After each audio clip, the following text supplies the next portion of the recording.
Thank you, Fed, and thank you to the Washington State NSCA board for putting all of this together. You guys did a lot of hard work for all of us to be here, so thank you, and thank you for having me. I want to kick it off with this quote here. It says, "Emotional experience is an indivisible component of total human functioning that reflects the nature of past, ongoing, or anticipated person-environment interactions." So that's what we're talking about today, is how I think a lot of times as strength coaches, when we're talking about program design, I would love if I could completely remove the emotional and mental game psychology piece from my athlete's performance, but unfortunately we can't do that. And so how we help manage that as strength coaches, and also these are going to be skills for the rest of your athletes' lives, right? So before we get into it a little bit, I kind of want to know who's here, so I can know how to cater what we're going to talk about. So raise your hand if you're a student, college student, master's student. Raise them high. I want to know what the percentage is. Okay. How about if you're a high school or college strength coach? All right, good. Sport coaches, high school, college, middle school. Cool. Physical therapists. I know there's a few. Awesome. A lot. Cool. Personal trainers, general population. Good. A good percentage too. What about athletes? Recreational. I powerlift. I'm not elite, but I powerlift. I go to competitions. Okay. Cool. So we have a pretty good combination in here today. So a little bit about me. I got my Bachelor's of Science in Biology from Furman University in Greenville, South Carolina, and my Master's from the University of Florida. I work for two great companies, Seattle Strength and Performance. We have locations in Queen Anne and Phinney Ridge. We train adults and youth athletes, and our motto is that strength training is for everybody. It's an awesome, awesome company. I also run my own business coaching powerlifters and just general fitness people all over the country through the Strong Not Sorry team. I'm going to use a lot of powerlifting and soccer metaphors or examples today, okay? I powerlift. That's how I got into this. And my partner is an athletic trainer for the Sounders organization, so we watch so much soccer. So those are the two that I'm going to use the most. I will try to throw in some other stuff, but your job today is to kind of take what I'm talking about and apply it to your sport or to your environment, okay? This is an overview. We're going to talk about some of the psychological factors of performance. Then we're going to get into stress, everybody's favorite thing to talk about. Some of the models of emotional regulation, sort of the theory behind some of these things. Then the applied, the sports psychology skills. And then we're going to hit on confidence and motivation at the end, because I think that's going to apply to everybody that is here as well. So our psychological factors for performance. Obviously there's a lot. The ones in bold are the ones I'm going to talk about. The other ones, I think we're going to have some awesome lectures the rest of the afternoon, and we talked about a little bit this morning. Technical skills, strategy, and injury are going to impact the psychology around performance, right? A healthy athlete versus an injured athlete is going to have a very different game day mindset, right? Emotions, we're going to talk about it. Attributions. Attributions basically means what I attribute my success or failure to. Is it my fault? Did I miss depth? Is the judge, it's their first day, and they want to prove a point or something, and they called me on depth, and it wasn't fair, coach, I hit it, whatever. The leadership and coaching, kids learn from us. And I'm calling college kids kids, too. I'm only 27, okay? But college kids are kids, too. They're still learning. Motivation, attention, and then confidence as well. So the stress process. The stress process is going to start off with some sort of environmental demand. In our situation, it's going to be some sort of athletic performance requirement, right? Then we have the individual perception. So you have one athlete who's brand new. They've never gotten up and given a talk at the NSCA State Clinic before. No, I'm just kidding. And they might be a little bit more stressed out compared to Nate, who's done this 105 times, right? And he was cool as a cucumber this morning. So individual perception plays a big part into it. The physiological response, heart rate elevated, starting to sweat a little bit, maybe shaking, that's going to be part of that process as well. And then the behavior. How is that going to change the behavior? I'm talking too fast right now, okay, because I'm a little bit nervous. But from our performance standpoint, that can impact accuracy. It can impact remembering all these technical skills that we practice in the training room or things like that. This is the biggest piece we're going to talk about today, is this self-awareness. This is where you come in as coaches, right? Because your 15-year-old teenage boy who doesn't even know where his arms are in space definitely has no self-awareness of his stress response, right? He doesn't know fear from anger, from stress, from whatever, right? And so our job as coaches is to help these athletes understand these emotions, not be afraid of them, and learn how to process them on a broad scale. And then that's going to impact their ability to regulate that arousal. Okay, one of the things we'll hit on today is arousal is not a bad thing. Stress is not a bad thing. If you know strength and conditioning and exercise science, stress is how we get better, right? But our response to that stress, our perception of that stress impacts the ability to recover from it better and get the outcome that we want in the grand scheme. So there are 3 models that we're going to talk about today. First is drive theory. The second is the inverted U, or the zone of optimal functioning. Those are functionally the same thing. And then we're going to talk about individual zones of optimal functioning. So this is a little bit chronological. So when we started to realize, hey, there's some psychology, there's some like neuroscience that goes into how we perform athletically or how we exist as human beings. The first idea was basically this, that on our x-axis we have performance, on our y-axis we have arousal. The more stressed you are, the more aroused you are in that performance situation, the better you'll perform, okay? That was like idea number 1, sort of ground zero of talking about sports psychology. Can anybody think of a sport performance application for this theory? No, not really, right? There's very few sports situations where you want to, with no regulation, increase your arousal to the moon and still have a good performance outcome. The only one I can maybe think of is like maybe some strongman, like just sort of that like brute strength type of stuff, but which I think is cool and I'll probably do someday, but that's sort of the only application there. And this was in 1908 that we started talking about this, okay? So then we moved on and added a little bit of nuance to this and decided that there's a level at which sort of the performance increase starts to drop off, right? So there's this optimal functioning zone right in the middle where you're aroused enough that you get good performance, you're focused, your brain's turned on, but too much of that can create what? Performance anxiety, right? You've seen a really strong athlete have a perfect training season, and then they get into their first game day, maybe they're a freshman, they haven't played in a big bowl or something like that, and all of a sudden it's like they forgot everything they've ever done, right? You're looking at a completely different athlete because of that performance anxiety. And so a lot of what we're going to spend time talking about today is how we teach athletes to regulate that response, to recognize it in themselves, and how to figure out what level of arousal they need to be, and how we can repeatedly find that and hit that and still be able to perform. So this is sort of the most recent model of emotional regulation that I think has come out in 2007, and it's this individual zone of optimal functioning. So this is individual in two ways, sport specific and also individual, like as in the individual athlete, right? So if we're looking at athlete A here, we have a low eyes off. Basically this means that for best performance for that individual or that sport, we want to be on the low end of anxious, okay? Who can think of, and just yell them out, sports where having a low arousal level would be most beneficial to your performance? God, oh my God. Got a lot of golfers in here. Okay, golf, what else? Shooting sports, target sports, good. Those are all great examples. Yeah, that's perfect. You guys hit the nail on the head. You're also going to have some athletes, I will point out here, who naturally have a really high arousal level. I'm one of those. If you have athletes who are naturally more anxious, you're going to have to spend more time teaching them how to decrease that arousal level. Versus occasionally you'll have an athlete who's just like cool as a cucumber, super chill, and we got to like get them hyped up a little bit. That's easier, in my opinion, than it is to get your super anxious athlete, client, person to be a little bit more calm. Okay, what about athlete B? So this middle zone of arousal, kind of like that optimal or zone of optimal functioning model. What do we got? What sports? Track, good. Baseball, yeah. Pretty much any team or field sport, right? If you have a long game ahead of you that's going to be 2 hours, 3 hours, however long, we can't maintain that high level of arousal through that whole game, right?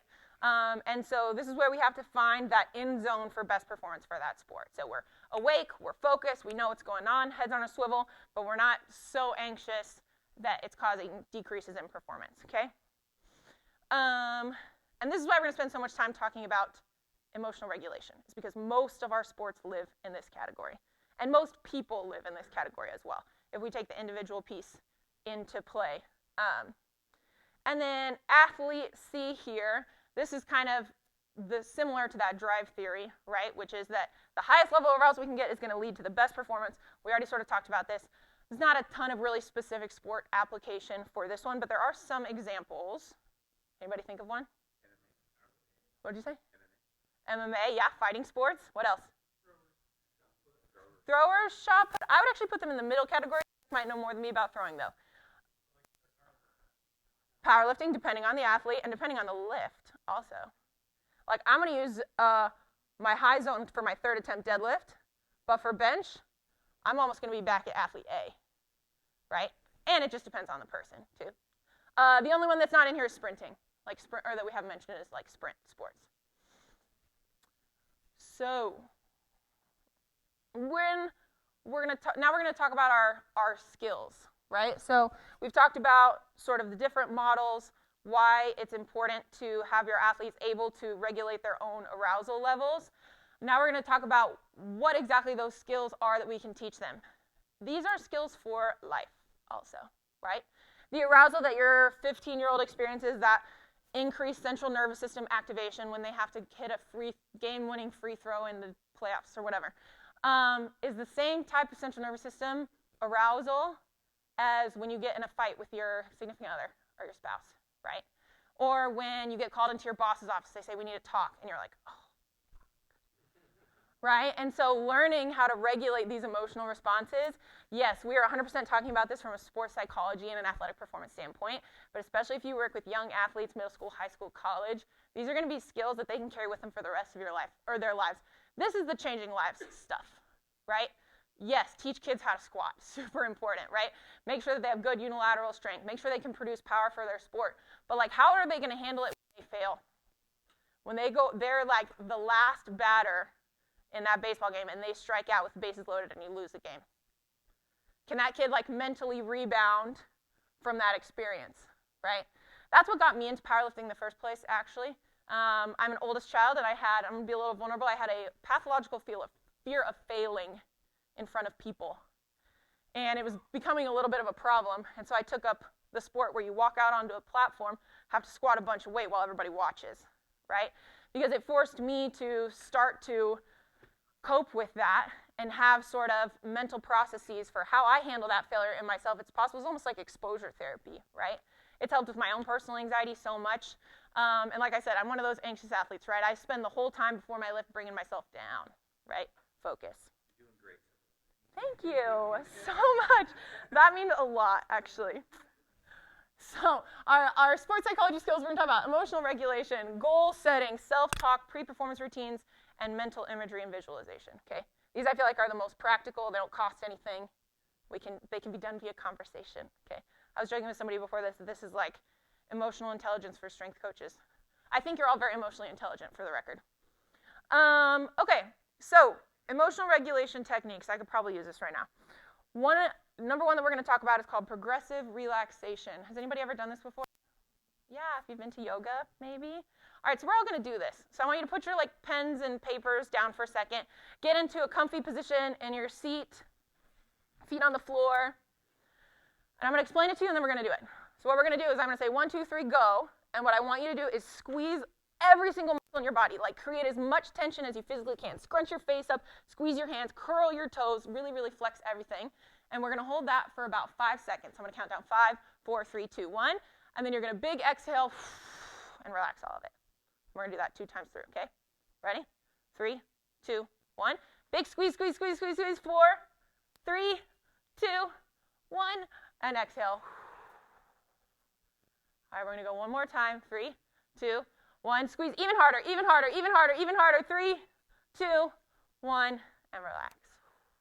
Okay. So the reason that I like this is it tunes us into our body a little bit. It's going to tell us where we're tense, right? Are my shoulders up by my ears? Did I all of a sudden realize that my butt was really clenched? Why am I doing that? I'm sitting down.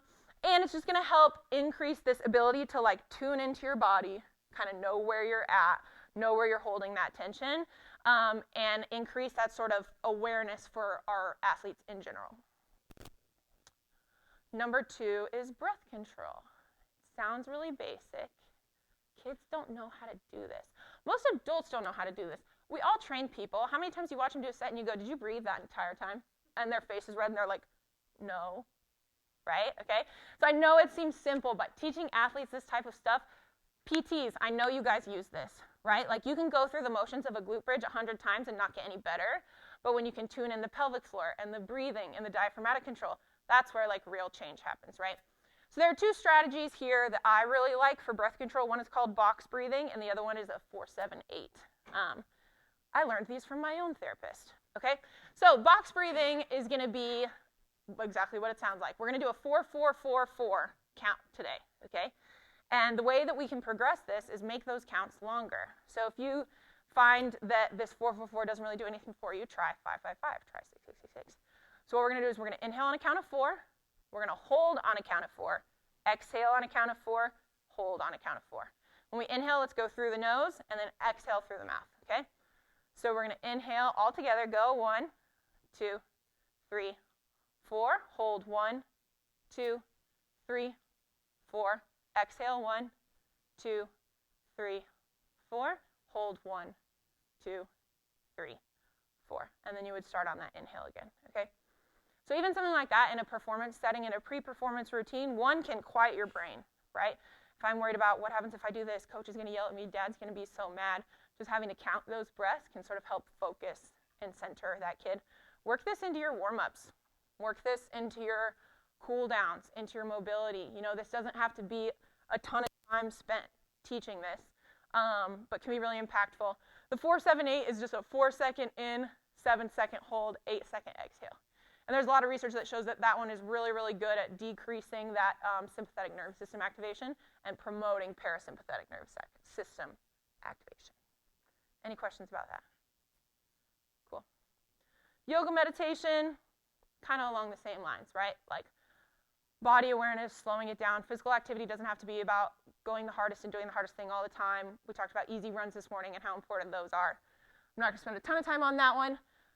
Systematic desensitization and stress inoculation is a really fancy way of saying practice being stressed out.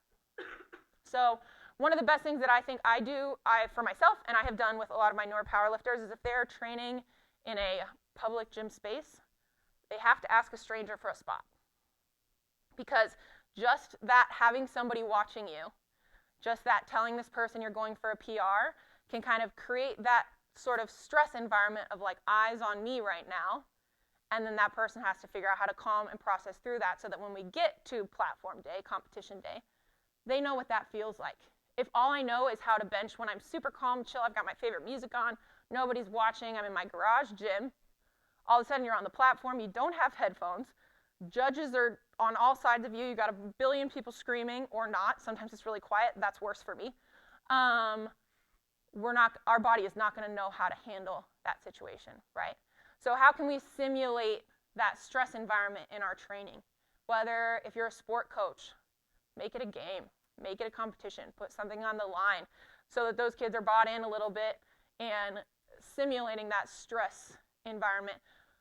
Are there any other things that you guys do that is similar to this? Come on, I know you're all good coaches. Go ahead. Yeah. Wear the singlet in the commercial gym. Nice. So everybody's staring at you because they're like, why are you wearing that? That's a good one. There was another hand over here. Go ahead.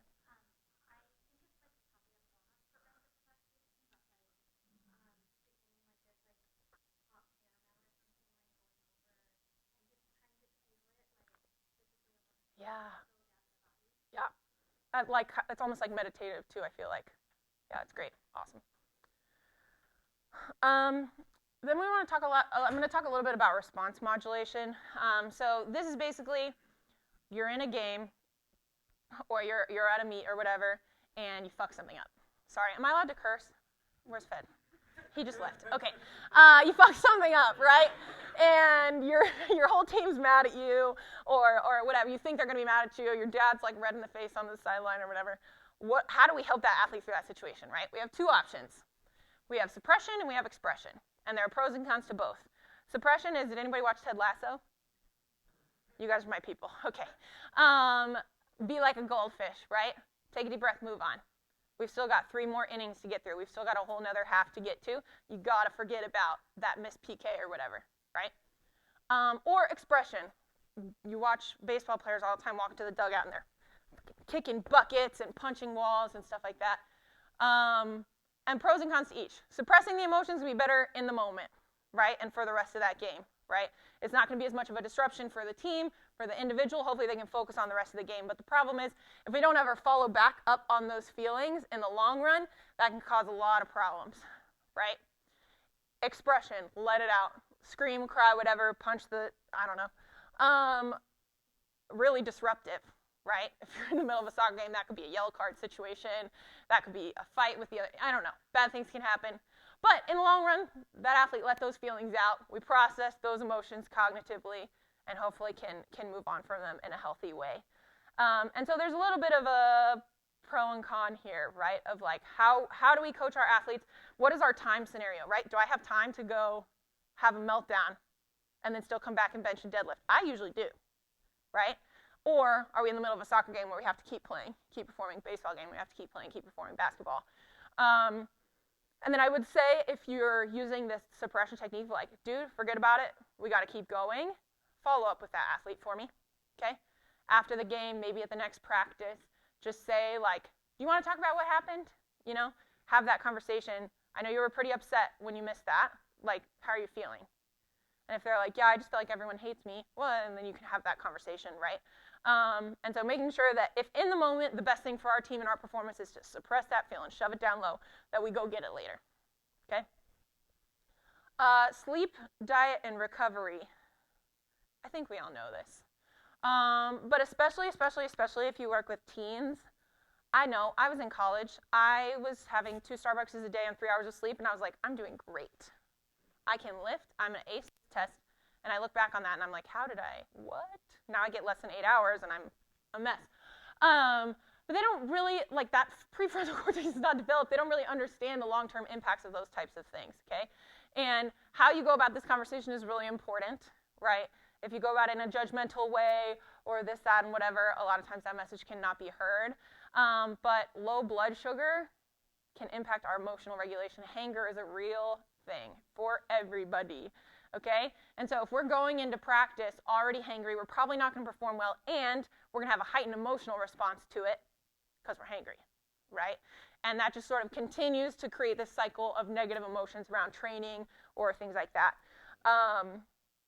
And then sleep. They did a lot of really interesting research over the course of the pandemic lockdowns on healthcare workers and sleep deprivation. And they are our heroes for all of that. But the ability to respond to, our anger response is heightened when we don't have sleep, basically. And so athletes are more likely to lash out at each other, lash out at you. You're more likely to lash out at other people. And so I don't have to tell you guys this, but sleep is important. All right, goal setting. I know a lot of certifications teach the SMART goals, specific, measurable, blah, blah, blah, we know that. Really similar stuff, but why we set goals, it's going to provide direction and mobilize the intensity of our efforts, right? A lot of times with new, let's go general population right now. New general population people, they want to get stronger, they want to get fitter, and they're doing 500 completely different things. And so they only make about 5% progress in each of those categories, and then they come to you and they're like, why can't I squat 200 pounds yet? And you're like, what? And so making sure that we're picking goals that also then help mobilize the direction of our efforts, right? Work smarter, not harder. It's going to guide our attention and focus, okay? So this practice, this training session, I really want you to focus on your commands for powerlifting, for example. Go do your lifts, but really focus on mentally going through those commands, or have a friend help you go through those commands. I'm trying to think of an example that's not powerlifting, because some of you are looking at me like you don't know what I'm talking about.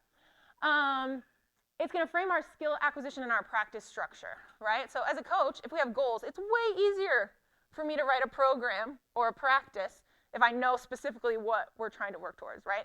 Soccer has a million different skills that you have to be a good soccer player. You have to be fast, you have to be strong, you have to be powerful, you have to be smart, you have to be able to change direction. So what does that athlete need? What can we spend most of our time working on, right? Because you might only have them 2 hours a week, 4 hours a week, 10 if you're lucky, And then it's going to modify their confidence. So we'll talk about, I have a lot of slides on confidence because I think it's really important. I'm doing pretty well on time, actually. But when we set goals and accomplish them, we have more confidence in ourselves. It's pretty much that simple.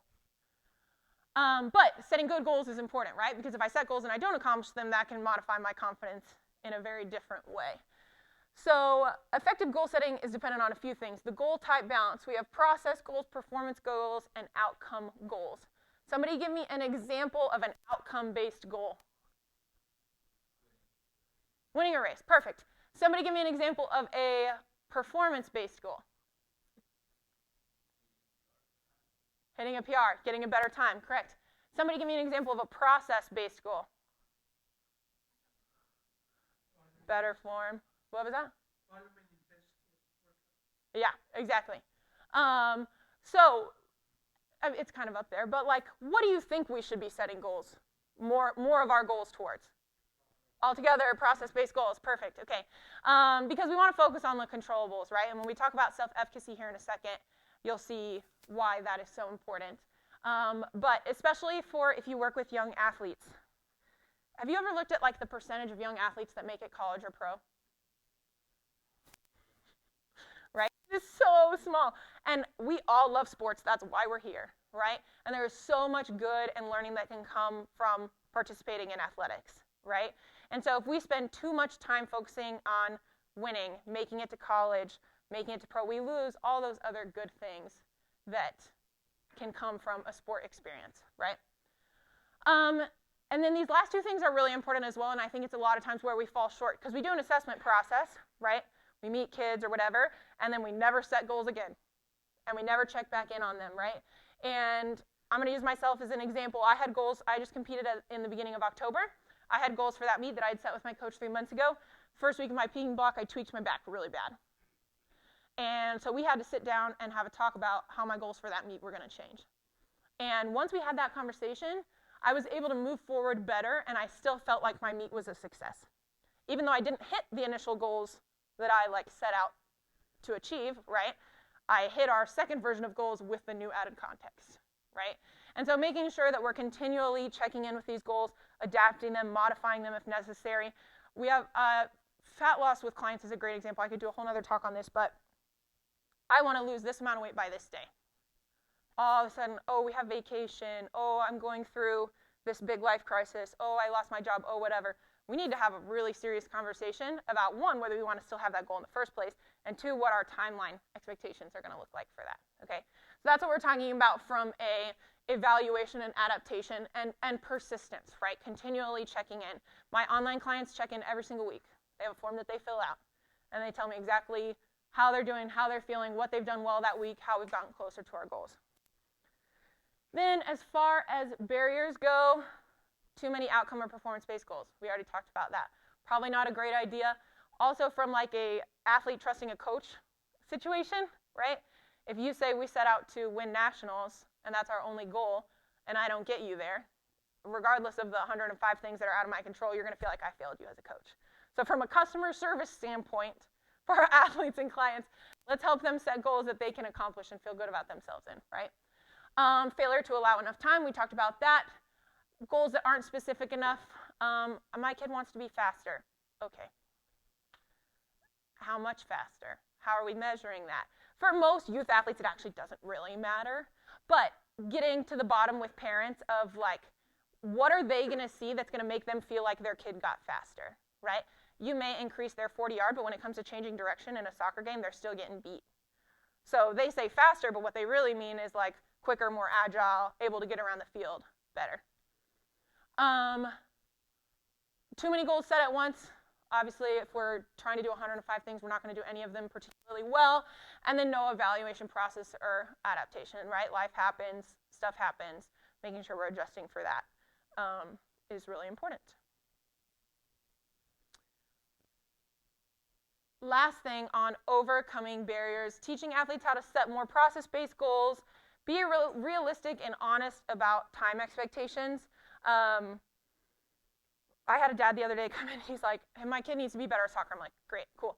And he's like, how quickly can I see results? And I was like, I don't know. How many days a week are you going to be here? What's he doing outside of here? What effort is he going to bring to these sessions? Also, where is he starting from? I haven't even seen him move yet.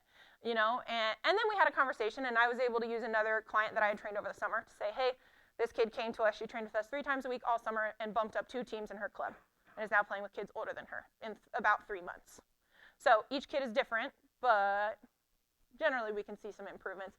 This is also a kid who just kind of basically needs athletic foundational stuff, so he's seen improvements way faster than 3 months for the record. Athleting questions to help athletes get me more specific. I want to be faster. Okay, what does that mean? Where do we need to be faster? What's happening in your game that you're feeling like you're not fast? Focus on 3 to 4 goals per evaluation period. Your evaluation period is going to depend on your sport, the type of person you're working with. Are you working general population? Are you working with physical therapy clients? You know, that type of stuff. And then have a formal process for goal reevaluation, right? So if we're saying in the next 12 weeks we're going to work on this, we better be sitting down at the end of those 12 weeks to talk about it or re-engage or something like that. 15 minutes still. Nice. Okay, self-talk. This is one of the actually like only sort of big study slides that I have in this whole thing. And again, could be a whole nother lecture.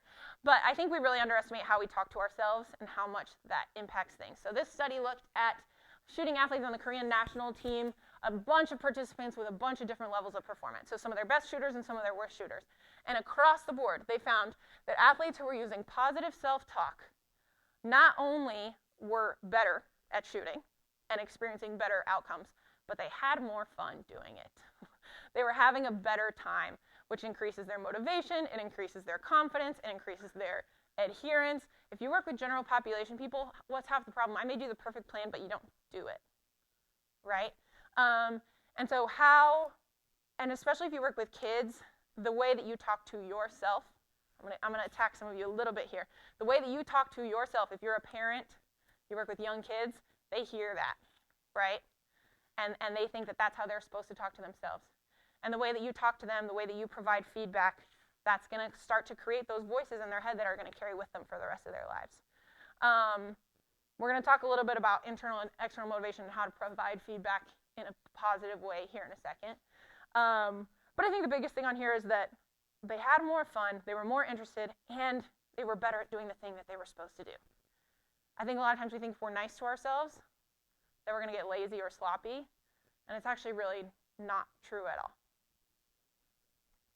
Pre-performance routines. I feel like I could have included like a meme on this one because I feel like there's some athletes that have like really intense, extensive pre-performance routines borderlining on like neurotic. But the pre-performance routine is important.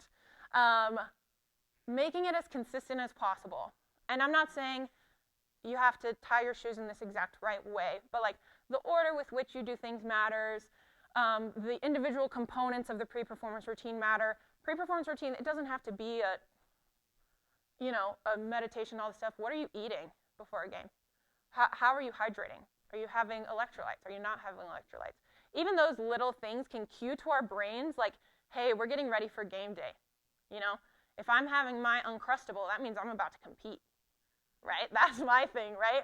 If I'm listening to, I'm really outing myself here. If I'm listening to the Reputation album by Taylor Swift, I'm about to compete. I'm about to crush some squat PRs, okay? So that's what I mean by making it individually meaningful as well. Like, well, I shouldn't use Laura as an example. We're very similar. But an Uncrustable might not mean anything to Laura, right? But to me, that's my game day treat, right? And that helps me get in that headspace. Allow for flexibility of environment or time, right? This is where good things can become bad things very fast. If my routine is 30 minutes long and requires, what happens if my headphones aren't charged? Am I screwed? Right? Should I like forget the whole day? Or can we figure out how to move on from that, right? And so allowing for some flexibility of environment, time, those things, and then just practicing your routines. Have your athletes do them before practice. It's not a game, but like have them do it before practice. Do it before your own training in the weight room. Do it before a weight session until it's something that becomes very automatic and not like, okay, I did that, right? It's just sort of in your routine of things that you do. Anybody else have like funny pre-performance routines? Okay, you don't want to out yourselves. I get it. Sour Patch Kids. That's a good one. Laura has that one too. I go to Costco and get a giant bag of Sour Patch Kids. It's like a long pre-performance routine. It's all part of the process. Okay, the last thing we're going to talk about is mental imagery and visualization, which I thought was very woo-woo when I was learning about it in my master's. And then I started using it, and I was like, damn it, it works. And there's a lot of really interesting and like kind of crazy research out there that some of you maybe have seen that like basically people are trying to argue that if you like think about working out, that your muscles get stronger, right? And that's sort of what they're extrapolating from this data, which we all know is like probably not the case. But there is a level of neural adaptation that happens when we visualize certain activities, okay? That imagery can simulate real experience in the brain.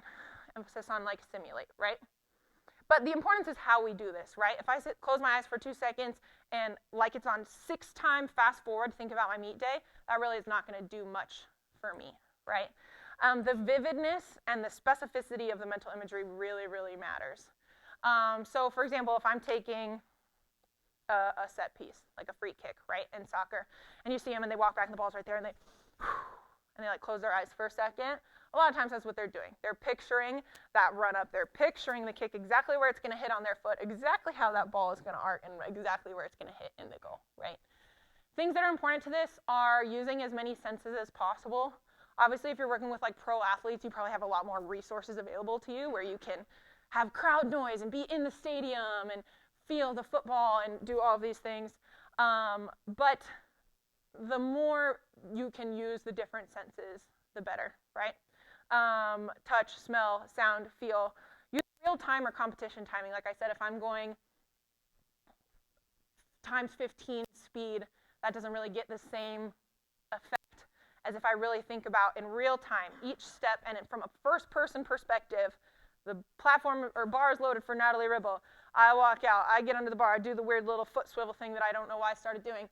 And if it's going to grind, I visualize the grind, right? I visualize how slow, I visualize the deep breath in. The more detailed that can be for me, the better. And again, use this in training, use it in practice. Teach your athletes to do this. Again, it sounds really woo-woo, but it's like very, very impactful. Almost like reinforcing that the outcome will be positive, right? Because we're not really visualizing failing, right? You're visualizing what that success will look like. And that puts you in the right headspace to then go out and be successful. All right, we're getting towards the end, folks. Confidence. Confidence is basically the belief that you have the resources necessary to be successful.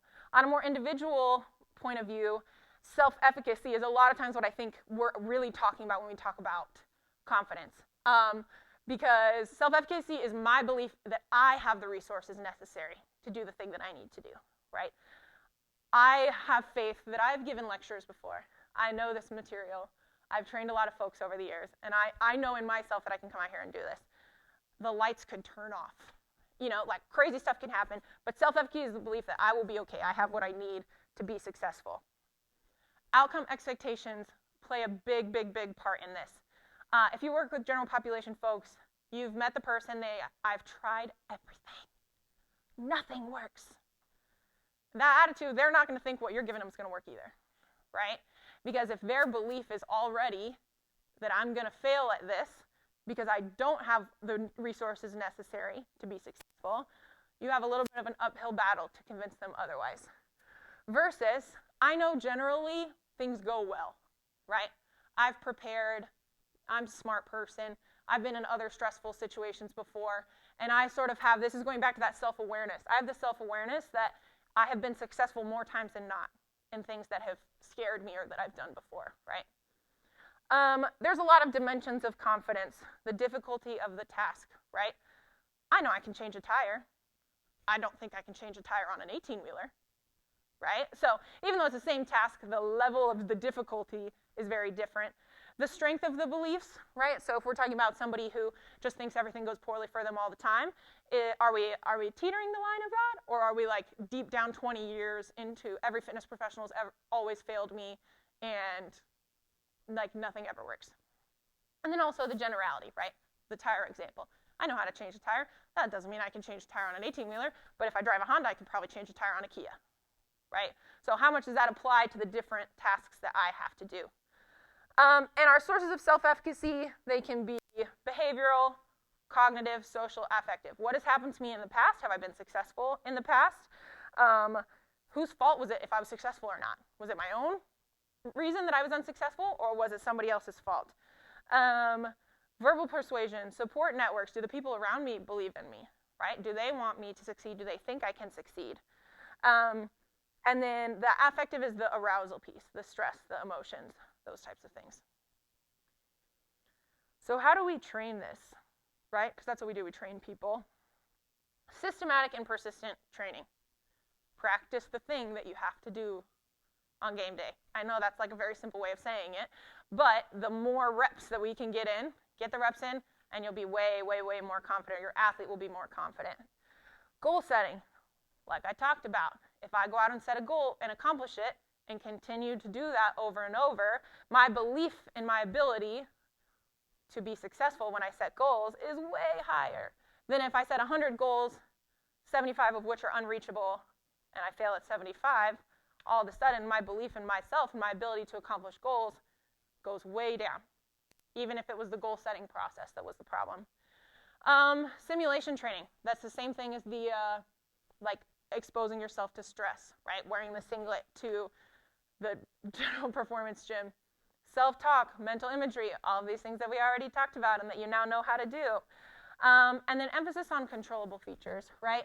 One of the things that I always have to talk to my powerlifting athletes about, they're like, I want a medal. And I'm like, not because I don't believe in you, because you have no idea who's going to show up that day, right? Like, I can be as strong as possible, and there could still be somebody that is just stronger than me that shows up. Or, like, my coach lives on the East Coast, and she went to a meet in South Carolina. I'm very middle of the pack for Washington, for the record. She went to a meet in Georgia, actually, and she said there was not a woman there benching over, like, 130, and not a single woman deadlifting over 300 pounds. I could have won best lifter at that meet. You know, like, that is not a controllable feature, right? And so setting the goal to medal is really hard because it just depends how many people show up that day, right? Let's set goals to do our best. Let's set goals to hit a PR. Let's set goals to go 9 for 9 or not go 9 for 9. Let's set goals to YOLO a third squat because we've never done that before, you know? Emphasizing what we can control for our athletes, for our clients, for ourselves is going to be really, really important. I'm going to harp on this a little bit. Arousal and stress is not a bad thing. Our perception of it is, okay? So I had a really great coach say to me one time, arousal just means like you care about it. It's just your body getting ready to perform from a performance standpoint, right? And so if our athletes see the anxiety, the shakes, the elevated heart rate as like, oh my God, I'm going to fail if I feel that way, they're going to have a really hard time in that standpoint because those are sort of natural physiological responses. If you had an athlete that was having absolutely no physiological response to important performance, they probably don't give a shit, right? Like, this is a normal thing, and their perception of that feeling is what impacts the performance. Not whether it's there or not, but it's how we regulate it and their perception of it. And it determines its relationship with self-efficacy and confidence. All right. Last topic, I have 4 minutes, motivation. This is especially important if you work with general population, I would say.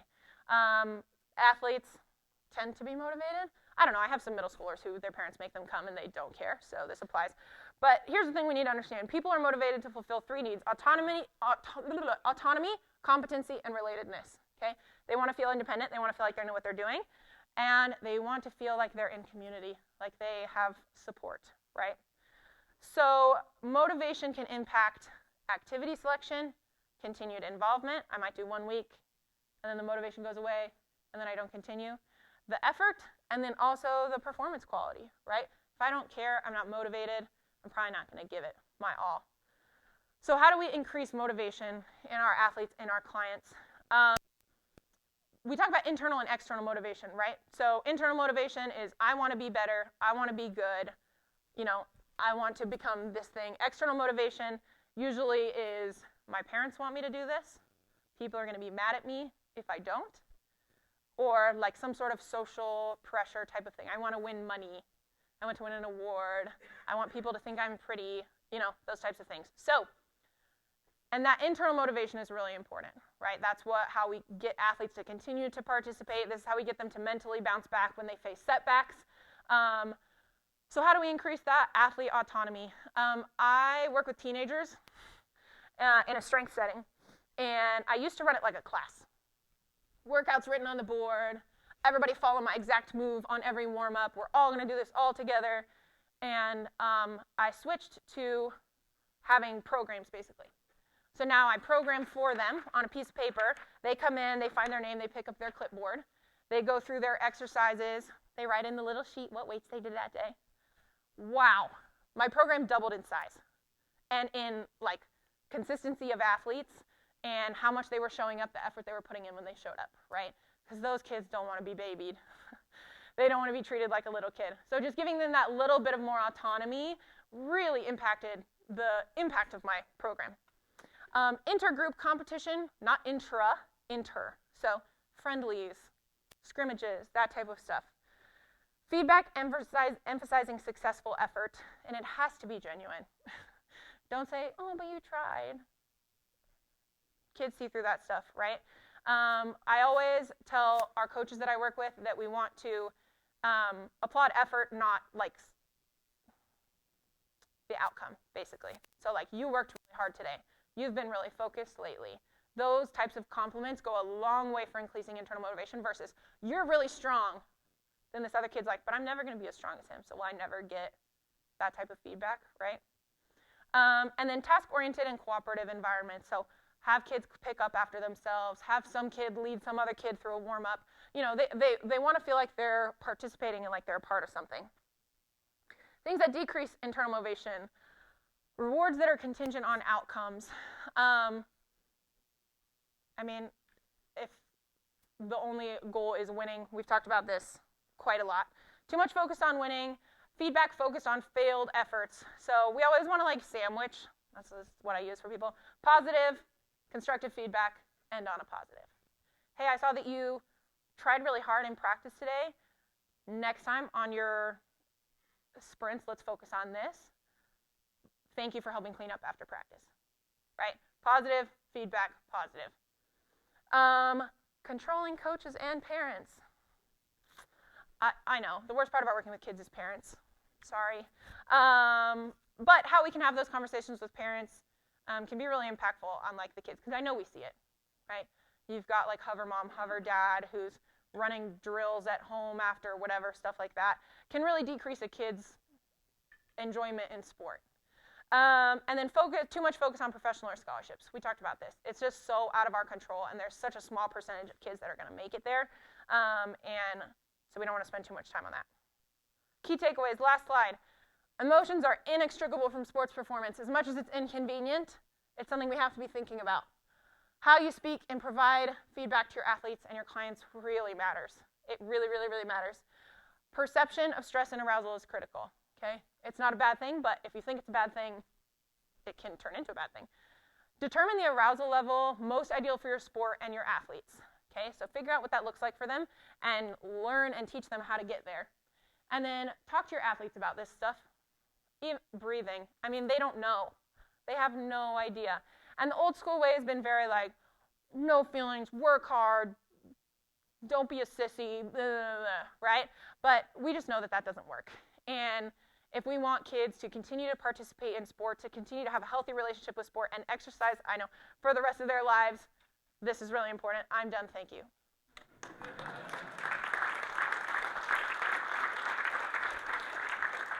I was going to try to leave time for questions, but I think we have a break. No, you got time. I've got time for questions, if anybody has any. In the back. So I got 2 things. All right. First, I just want to clarify, was the self-talk that you talked about, was it actually verbalized self-talk, or was it just like mental self-talk? That's actually a good question. I think it was mental self-talk. A lot of psychology research is questionnaire-based. So I almost guarantee that it was something like, do you actively engage in self-talk? Yes or no? Like that type of stuff. Yeah, exactly, exactly. Psychology research is fun. Good question. And then the second one is more about the confidence thing. Yeah. A lot of what we talked about, or what you had talked about, kind of in my mind, plays into the realm of resiliency and being resilient as an athlete. Have you seen any like correlative studies or anything between confidence and resiliency and their level of play? Yeah. So a lot of these models, it's all when you look at the actual models, it's very complicated. There's a lot of things that play into it. The affect, the attributions, like the confidence. All of these things are sort of like feeding in. But I think you could almost like interchange the words resiliency with confidence, right? And it's like but it has so much to do with the frame of the athlete's mental frame of the experience. You can have two athletes have the exact same experience, and one will walk away feeling like, I learned something from that, and I'm going to be a better athlete because of it, and one of them will quit, right? And so it's about how we have those conversations with them and how we talk about failure and how we talk about success and things like that that I think really like makes the difference. Does that answer your question? Anything else? So when you're working with your own athletes Yeah. and on mental health, what is the line in which you refer out to mental health care providers? That's such a fun question. Thank you so much for asking it. Conversations about performance, I will handle. If it starts to get in, or make an attempt at handling. And sometimes the anxiety isn't coming from somewhere else, right? And that's when you're like, hey, this feels like this is more than just a little anxious about your powerlifting meet. Like, you have some serious thinkings to do about your self worth, right? And so that's when I will be like, do you have a counselor? Are you talking about these things in counseling? I actually think all of the athletes I work with online have therapists, which is amazing. Obviously, with youth athletes, it's a little bit different because you have to loop parents in, right? And so, and I've had that situation before where I'm just continually seeing a kid being really hard on himself or beating himself up or coming to the gym when he really probably shouldn't be there. He's in pain or injured or, and I've had to be like, Dad, we need to see somebody. Like, this is more than just normal sort of teenage, I don't want to do it.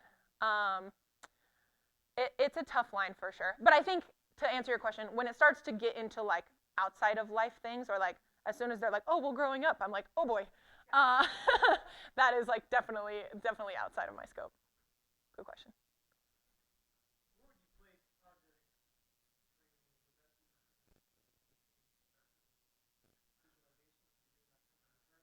Can you tell me a little bit more about what you mean?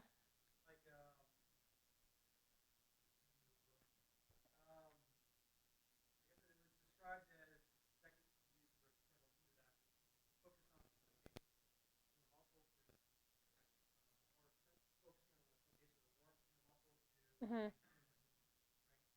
Mm-hmm. Yeah, I'm not in a rehab setting really, so I can't speak to that a ton. I think it would fall in that like sort of visualization, like neurological category, and I'm sure that there's a lot there, and I'm just not the person to answer that question. Thank you for asking, though. Yeah. On your slide talking about imagery, you emphasize the use of a first-person perspective. Yeah. Have you read anything about doing that from a third-person perspective, like improving technical the athlete's technique Like watching himself. for like visualizing himself from the coach's perspective? I spent Yeah. my course, my master's, and that was Awesome. a big part of what I did for like my final project. So I was wondering if you had Yeah. You sound like you have more than I do, to be totally honest. But no, I think from like I think my point today was what can we teach our individual athletes to do to have a better like mental game and performance, right? And so I think from that point of view, like if I need to get better at taking my free kicks, it is more beneficial for me to watch to like have that in the moment is first person, right? Because it's what I'm about to do. I think if you're talking about like reviewing training or reviewing a play afterwards, like almost like watching game tape, right? I guess mine was like a pre-competition preparatory start out Yeah. visualizing yourself from my perspective, Yeah. and then you move into visualizing yourself performing your skills from Yeah. my perspective, and that takes it arousal at the level that is appropriate for me. Sounds very cool. I'd love to read about it. One more. Oh, sorry. Can I do one more? Yeah.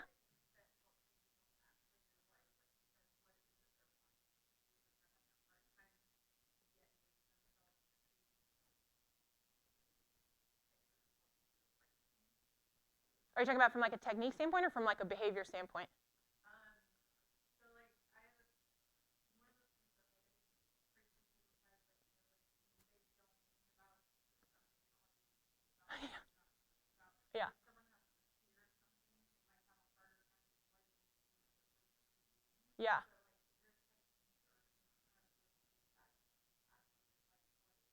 that I don't know just like what age they're trying to Yeah. Yeah.